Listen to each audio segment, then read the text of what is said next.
Bom dia, Deus. Hoje é domingo, Pai, 7 de dezembro, e o meu coração amanhece em paz, porque eu sei que o Senhor caminhou comigo durante todos esses dias. Obrigado, Deus, pela tua fidelidade, pelo teu cuidado e por cada detalhe em que eu pude sentir a tua mão me sustentando.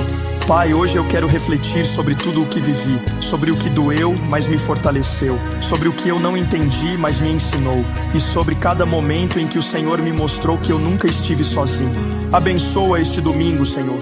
Que ele seja um dia de silêncio que cura, de paz que acalma e de presença que transforma. Me prepara, Pai, para a nova semana que vai começar.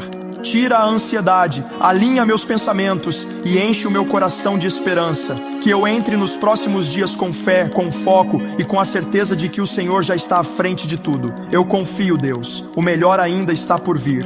Se essa oração foi boa para você, compartilhe com quem precisa desta bênção e deixe seu amém nos comentários. Amém.